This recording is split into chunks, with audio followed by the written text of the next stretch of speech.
Hey guys, Kane again from Scraping Customs. So the last video I did, we were talking about bending the wood and cutting all the strips into it, which I did to a big sheet, which I showed you. And here we go. Now you can see that nice arc that we got going there, and it's been all stapled in on the edges. And there we go there. Now I laid down, it's 1/4 inch chop strand, and I mixed that in with fiberglass resin and pushed it down into each crack, and I really saturated it with all the resin and hardener. So it's in there. As a matter of fact, it actually started to come out some of the cracks and stuff like that, which is good. That means it's getting through. Now the reason I didn't use clamps is because I don't have clamps long enough, for one. And as I was clamping it, going around in here, the clamp started to slip because this is actually molded to part of the Suburban. So it's not actually flat, so the clamps won't grab on. So I had to use ratchet straps, which actually worked out better than the clamps anyways. And you can see all the staples where the supports were and all that stuff. And there's some of the supports there. And those got fiberglassed in as well. Now I'll show you the piece that we're working on right now. That's all the sawdust that you get from all of that. And like I said, I don't have a hose on my table saw, but I highly recommend one, and you can either run the tube into a garbage can or somewhere else, because it gets really dusty. As you can see with the Suburban, it's covered in dust.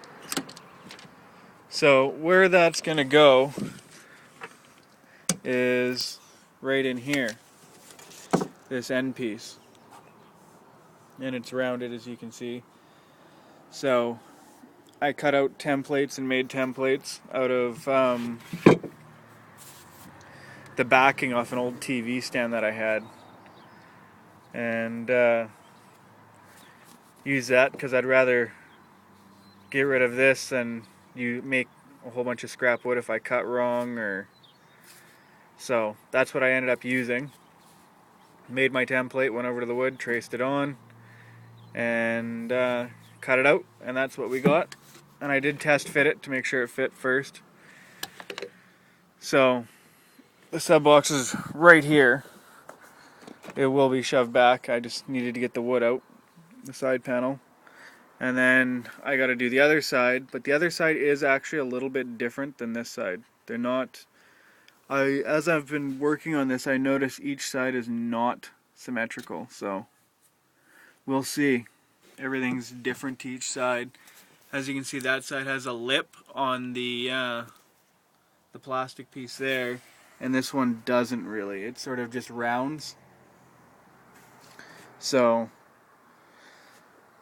that's what we got now. Now you can actually see, now that the wall is out, what it's actually covering, and it's where the spare tire holder was. So that's why I built that wall, and I had somebody ask me why don't I build a little box to fit in there, and going little isn't my style, so that's why I got the wall. And that wood piece will actually come out, and it'll house some stuff in there. So, and the rear tailgate's going to be fiberglass as well. I'm going to cut a piece of wood to fit in there.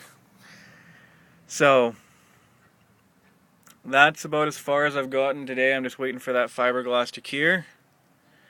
And yeah, keep watching, and like I said in all of our other videos, we're going to be doing lots of giveaways this summer. So check out Audiobahn.com and groundscrapingcustoms.webs.com. We just put a Facebook page up last night. We redid a new one. It will be updated daily, as well as some links to our Audiobahn fans and stuff like that, and right to their website. So keep watching, and we hope to see you soon.